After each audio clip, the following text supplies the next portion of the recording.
لے گیا مگر بیٹھا کہاں ہے؟ 25 صفوں کے بعد صحن میں ہوا کھا رہا ہے.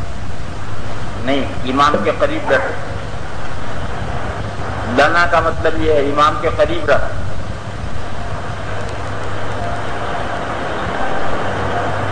طالب علم بہت سویرے سبق میں آ کے علم بیٹھا تھا، وہاں بیٹھا ہے.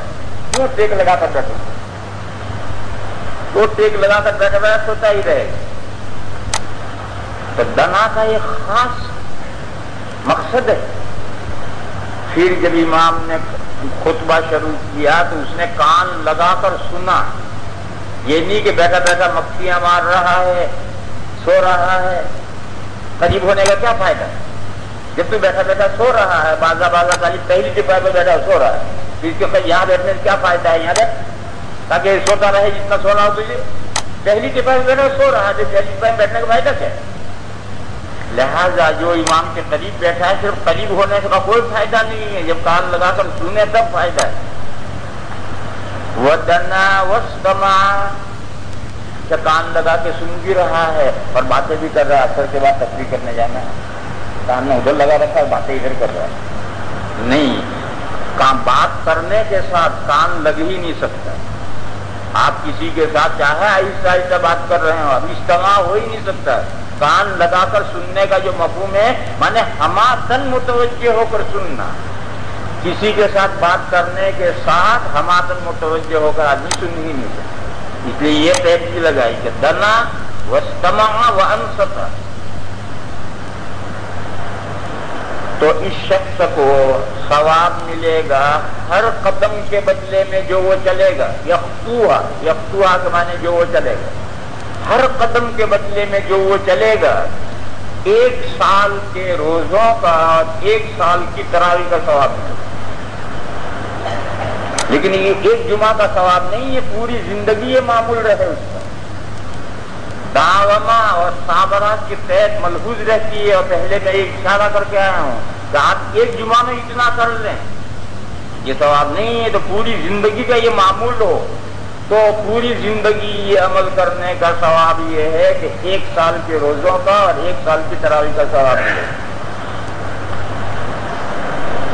من اغتسل يوم الجمعة وغسل وبكر وابتكر ودنا واستمع وانصت كان له بكل خطوة يخطوها اجر.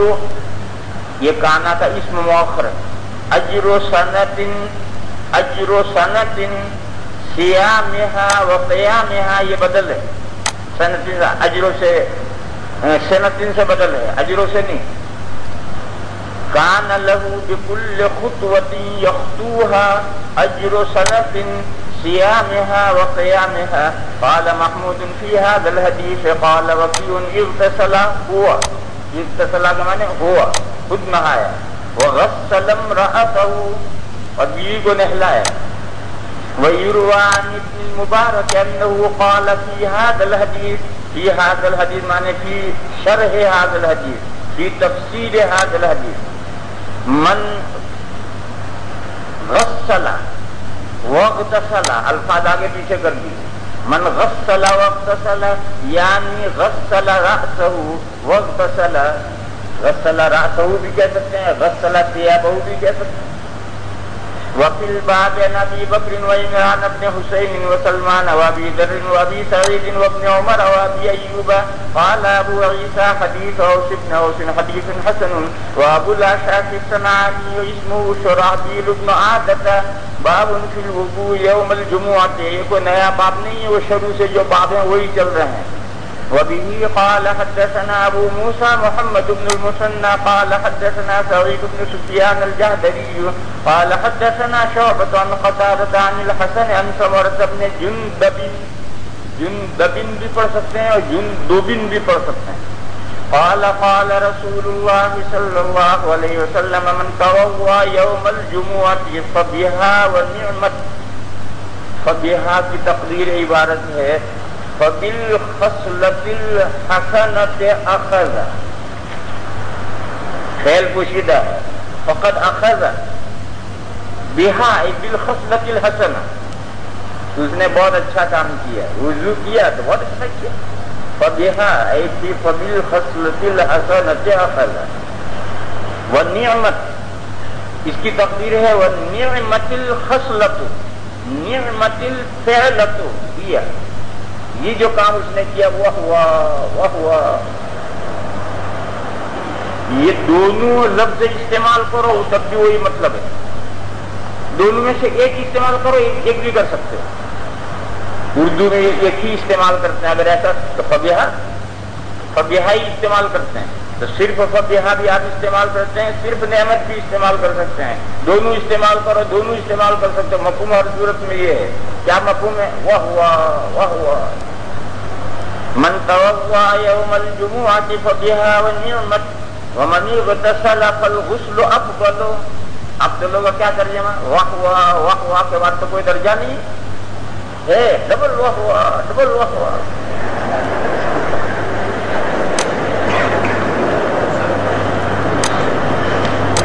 وفي الباب عن أبي هريرة وأنس وعائشة قال أبو عيسى حديث سمرة حديث حسن وقد روى بعض أصحاب قتادة هذا الحديث عن قتادة عن الحسن عن سمرة وروى بعضهم عن قتادة عن الحسن عن النبي یعنی سمرہ کا ذکر نہیں عن الحسن عن النبي صلى الله عليه وسلم مرسل والعمل على هذا عند أهل العلم من أصحاب النبي صلى الله عليه وسلم ومن بعدهم اختاروا الغسل يوم الجمعة اختاروا کے معنی ہے پسند کیا انہوں نے پسند کرتے ہیں وہ یعنی واجب نہیں ہے مستحب ہے سنت وَرَأَوْا أَنْ يُجْزِئَ الْوُضُوءُ مِنَ الْغُسْلِ يَوْمَ الْجُمُعَةِ اہل علم کی رائے یہ ہے کہ اگر آپ صرف وضو کریں غسل نہ کریں تو بھی جمعہ ہو جائے گا حضرت امام شافعی علیہ الرحمن نے اس مسئلے پر استدلال کیا ہے اس حضرت عمر کی تقریر والے واقعے اور اس سے کیسے استدلال ہے وہ امام طحاوی نے بیان کیا امام طحاوی نے 3 طرح سے استدلال کیا تھا امام شافعی علیہ الرحمن نے ان میں سے 2 طرح سے لیے جو امام طحاوی علیہ الرحمن نے تیسرا استدلال کیا تھا مسجد میں جو صحابہ تھے ان کے اجماع سے استدلال جس کو حافظ ابن حجر نے کہا تھا کہ ھذا استدلال قوی اس کو امام شافعی علیہ الرحمن نے ذکر نہیں کیا باقی جو 2 استدلال ہیں وہ ذکر فرما رہے ہیں قال الشافعی ومما يدل یہ خبر مقدم ہے من حرف جر ہے اس لیے ومما يدل على ان امر النبي صلی اللہ علیہ وسلم بالغسل يوم الجمعہ یعنی وہ جو سبق جہاں سے شروع ہوا تھا وہاں جو حدیث آئی کہ من اتى الجمعہ فليغتسل یہ جو امر ہے فليغتسل انه على الاختیار اختیار کے معنی استحباب انه على الاختیار لا على الوجوب حدیث عمر یہ مبتدا مؤخر ہے حضرت عمر کا جو واقعہ حدیث مانے واقعہ حضرت عمر کا جو واقعہ ہے وہ اس بات کی دلیل ہے کہ جمعہ کے دن غسل مستحب ہے سنت ہے واجب نہیں حدیث عمر حيث قال لعثمان والوضوء ايضا وقد علمت ان رسول الله صلى الله عليه وسلم امر بالغسل يوم الجمعة فلو علم حضرت عمر حضرت عثمان دونوں ان امره على الوجوب لا على الاختيار لم يترك عمر عثمان حتى يرده ويقول له ارجع فاغتسل ایک ولما خفي على عثمان ذلك مع علمه حضرت عثمان جتنا بڑا آدمی وہ اتنا موٹا مسئلہ بھی نہیں جانتا کہ جمعہ کے دن غسل واجب ولكن دل هذا الحديث اس میں فی غلط ہے ولكن دل هذا الحديث أن الغسل يوم الجمعة فيه فضل من غير وجوب يجب على المرء كذلك وبه قال حدثنا هناد قال حدثنا أبو معاوية عن الأعمش عن أبي صالح عن أبي هريرة قال قال رسول الله صلى الله عليه وسلم من توضأ فأحسن الوضوء ثم أتى الجمعة فدنا واستمع وأنصت غفر له ما بينه وبين الجمعة وزيادة 3 أيام یہ فرمایا کہ 10 دن کے گناہ معاف ہو جائیں گے بخشے جائیں گے اس کے لیے اس جمعہ سے گزشتہ جمعہ تک اور 3 دن اور یعنی 10 دن کے گناہ معاف ہوں گے یہ ثواب ایک ہر جمعہ کا عمل کرنے کا ہے یہ زندگی پر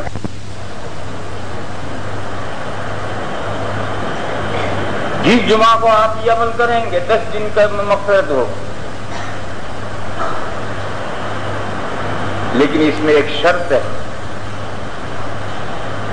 کیا ہے وہ یہ ہے کہ کوئی لغو کام دوران خطبہ نہ کرے. خطبے کے دوران کوئی فضول کام نہ کرے.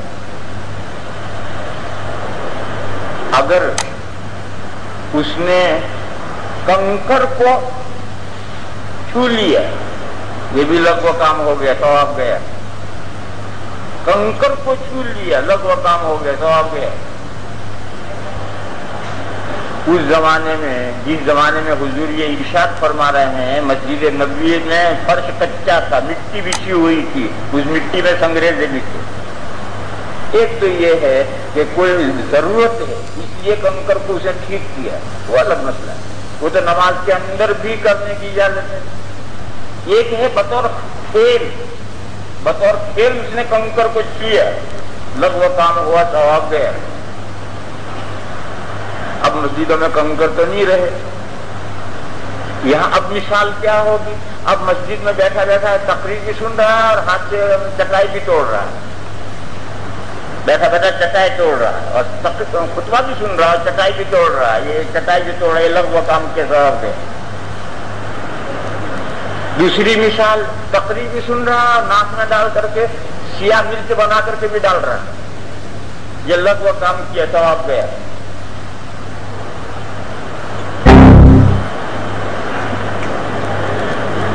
اسی طرح سے کسی سے کہا چپ، لغو کام ہو گیا، ثواب گیا. کسی کوئی بول رہا تھا اسے یہ کہہ چپ، اے اور پے دو ہی لفظ، چپ، لغو کام ہوا، ثواب گیا. کیوں لغو ہو گئے؟ یہ تو اپنے بالمعروف کر رہے ہیں، یہ لغو کیوں ہو گیا؟ وہ لغو اس لیے ہوا کہ پہلے ایک بول رہا تھا، بولنے والے دو ہو گئے. ایک تو وہ بول ہی رہا تھا، تو بھی بولا چپ، تو بولنے والے دو ہو گئے. وَمَن مَسَّ الْحَصَىٰ فَقَدْ لَغَا قال ابو عيسى هذا حديث حسن صحيح باب ما جاء في التبكير الى الجمعه. یہ وہی باب ہے جو میں نے سمجھا دیا. جمعہ کے لیے سویرے جانے کا کیا ثواب ہے؟ وبه قال حدثنا اسحاق بن موسى الانصاري قال حدثنا مان قال حدثنا مالك عن سمي عن ابي صالح عن ابي هريره ان رسول الله صلى الله عليه وسلم قال. حضور نے فرمایا کہ جو شخص جمعہ کے دن نہایا جنابت کے نہانے کی طرح، یعنی خوب اچھی طرح سے نہایا، اہتمام سے نہایا. یہ جملہ آپ حضرات کی سمجھ میں نہیں آئے گا. کیوں؟ ہمارے یہاں تو پانی وافر مقدار میں جو بھی نہاتا ہے 3 بالٹیوں سے نہاتا ہے. یہ جہاں پانی قلیل ہے وہاں اس جملے کی معنوی ہے. تو اس لیے بہت ذرا سا برائے نام ایک لوٹا ڈال دیا، جسم بھگا لیا، نہیں، اچھی طرح سے رگڑ کر صابن لگا کر کے جسم صاف ستھرا کر کے نہایا. جیسا کہ جنابت میں اپنی اہتمام سے نہاتا ہے اسی طرح سے نہایا. پھر گیا راہ، رواح عربی میں کہتے ہیں زوال کے بعد جانے کو، اور زوال سے پہلے جانے کے لیے عربی میں لفظ غدا. غدوہ اور روحہ یہ 2 لفظ کتاب الجہاد میں آتے ہیں. صبح کی جو آدھا دن لڑنے کی شفٹ ہے وہ غدوہ ہے، اور شام کی آدھا دن لڑنے کی جو شفٹ ہے وہ روحہ ہے. ایک مجاہد صبح سے شام تک نہیں لڑ سکتا ہے، اس کو دوپہر چھٹی کر دینی. جو صبح سے میدان میں لڑنے اترے ہیں وہ دوپہر چھٹی ہو جائے گی، اور شام کو دوسرے آدمی لڑنے کے لیے اتریں گے، ایک ہی شفٹ لڑیں گے. تو روحہ صبح کی شفٹ لڑا یا غدوہ، اور روحہ شام کی شفٹ لڑا. بہرحال راحہ کے معنی ہے زوال کے بعد جانا. امام مالک علیہ الرحمٰن نے اس لفظ راحہ سے استدلال کیا ہے کہ یہ گھڑیاں جو آگے آ رہی ہیں وہ زوال سے شروع ہوتی، مگر حضرت کا جو یہ استدلال ہے اس کے مقابل بقرہ وبقرہ لفظ گزر چکا ہے، لہذا دونوں تو صحیح ہو نہیں سکتے، بقرہ وبقرہ بھی صحیح ہو اور راحہ کے جو امام مالک معنی بیان کرتے ہیں وہ بھی صحیح ہو، یہ دونوں کیسے صحیح ہو جائیں گے؟ لامالا کسی ایک میں تعویل کرنا، تعویل اسی راحہ میں کرنی ہے، بقرہ وبقرہ میں نہیں کرنی۔ کیوں؟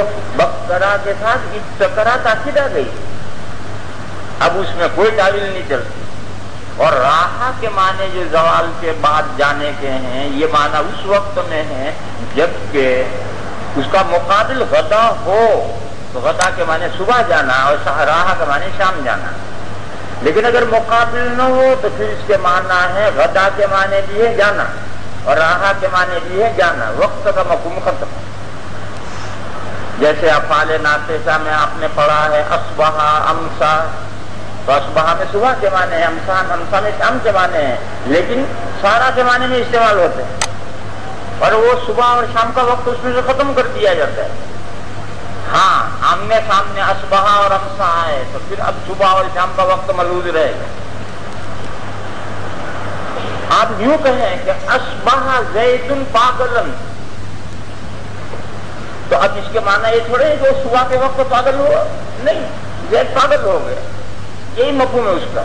تو اصبح اور امسا آمنے سامنے مقابلہ ہے تو صبح اور شام کا مفہوم رہے گا، اور اگر آپ صرف اصبح استعمال کریں صرف امسا استعمال کریں تو سارا جو ہے یہی غدا اور راحہ کا ہے کہ آمنے سامنے استعمال ہو تو وقت ملحوظ ہے، اور اگر آمنے سامنے نہ ہو تو غدا کے معنی بھی گئے اور راحہ کے معنی بھی گئے، یہ اس میں تعویل کرنی پڑے گی۔ بقرہ میں تعویل نہیں کر سکتے اس لیے کہ اس کے ساتھ ابتکرہ تاکید آ گئی۔ دوسری دلیل عقلی، دیکھو اب تو صورتحال بگڑ گئی، دیوبند میں بعض مسجدیں ایسی ہیں کہ اس میں جمعہ ہوتا ہے عصر کے بعد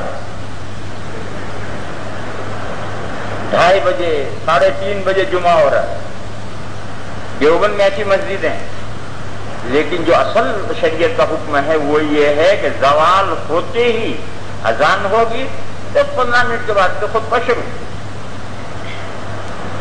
تو اب زوال ہوتے ہی تو اذان ہوئی، 10-15 منٹ کے بعد خطبہ شروع، یہ 15 منٹ کی 27 گھڑیاں بن جائیں گی، اور 27 گھڑیوں کا بننے کا مطلب ہے کہ 2 منٹ پہلے آیا اس نے اونٹ ذبح کیا، اور 2 منٹ کے بعد تیسرے منٹ میں آیا اس کی گائے ہو گئی، اور چوتھے منٹ میں آیا تو انڈا ہو گیا، یہ عجیب و غریب بات ہوئی۔ اور فجر صبح صادق سے گھڑیاں شروع کرو تو یہ بامعنی بات ہوتی کہ صبح صادق کے بعد میں گھنٹہ 1.5 گھنٹے تک آئے گا، وہاں تو یہ ثواب ملے گا، اس کے بعد کا گھنٹہ 1.5 گھنٹہ اس میں یہ ثواب ملے گا، تو یہ ایک بامعنی بات ہے، اس لیے یہ عقلاً ہے کہ زوال سے گھڑیاں شروع کرنا یہ معنی سی بات ہو جاتی ہے، اس لیے جمہور ہی کی رائے صحیح ہے کہ یہ صبح سے گھڑیاں شروع ہوتی ہیں۔ اس کا حاصل کیا؟ اس کا حاصل یہ کہ اب جو صورتحال بگڑ گئی ہے، اب تو زوال پر بھی کوئی نہیں جاتا، اذان ہوگی تب جائیں گے، اذان پر بھی کوئی نہیں جاتا، ابھی تو آدھا گھنٹہ ہے، 10 منٹ جب یہ خطبے میں باقی رہیں گے تب چلے گا، لہذا اب جو جمعہ میں جاتے ہیں ان کے حصے میں بھینس کا انڈا ہی آتا ہے، اس کے علاوہ کچھ نہیں آتا، مرغی کا انڈا بھی نہیں، بھینس کا انڈا ہی قربانی کرتا ہے۔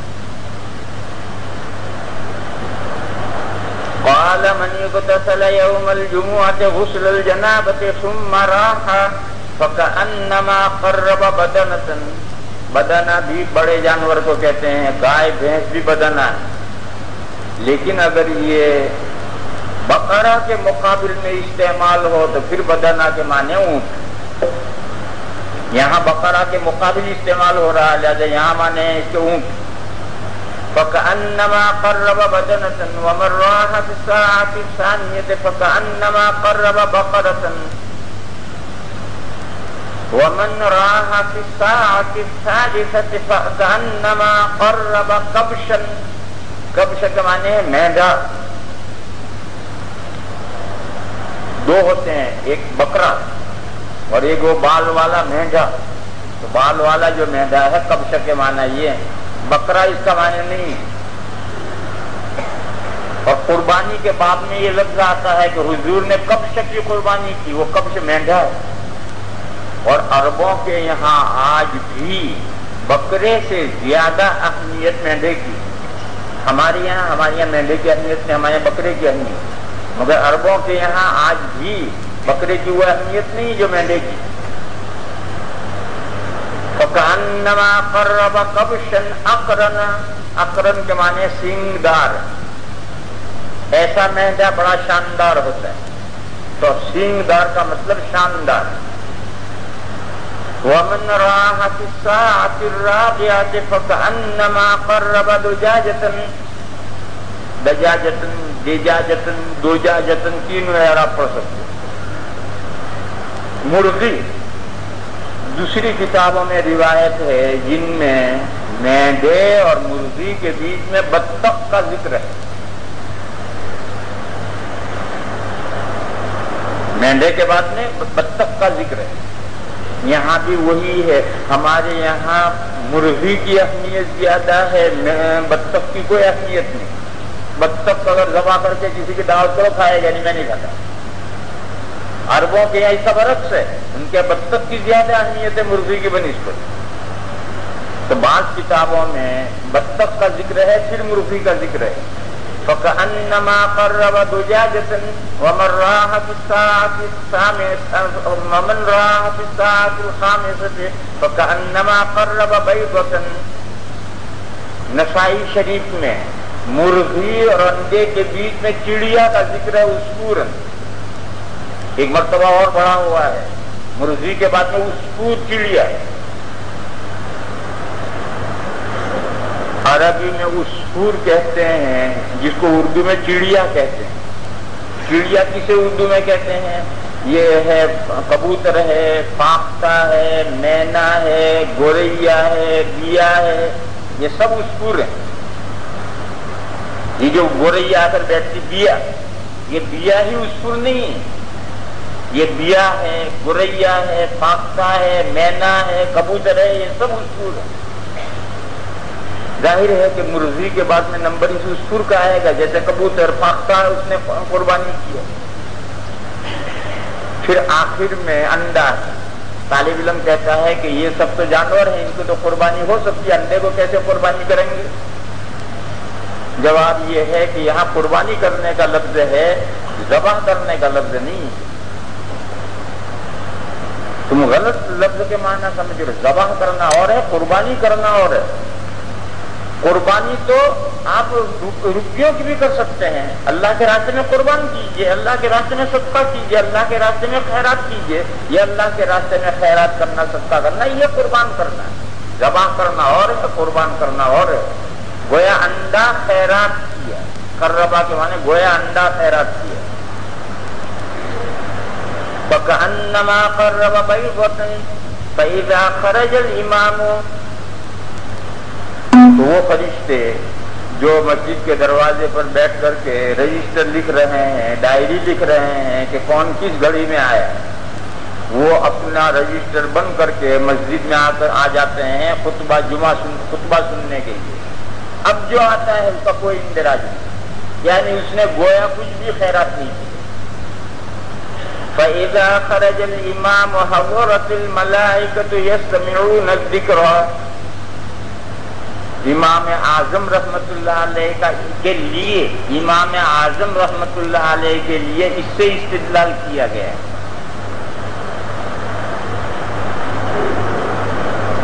وہ مسئلہ یہ ہے، ایک تو ہے دوران خطبہ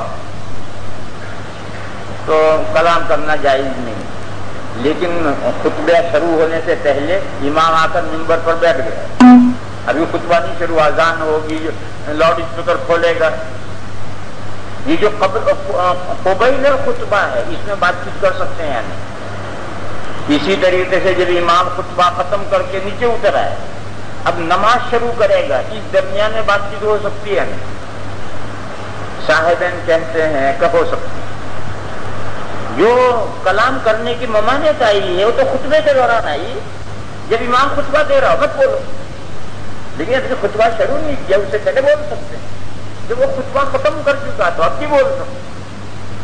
امام اعظم فرماتے ہیں نہیں، جب امام کمرے سے نکل آیا خطبہ دینے کے لیے، اب چپ، اب جب تک سلام نہیں پھرے گا آپ بول نہیں سکتے، خطبے سے پہلے بھی نہیں بول سکتے، خطبے کے بعد بھی نہیں بول سکتے۔ یہ جو امام اعظم نے فرمایا کہ خطبہ شروع ہونے سے پہلے بھی نہیں بول سکتے، اس قول کے لیے اس حدیث سے استدلال کیا گیا ہے کہ دیکھو حدیث میں آیا کہ خرج الامام، جب امام نکلا تو فرشتے رجسٹر بیٹھ گئے، کیوں اب تو بولے گا نہیں، لہذا اندراج کرنے کی کوئی ضرورت نہیں، وہ آپس میں خطبہ سننے بیٹھ گئے۔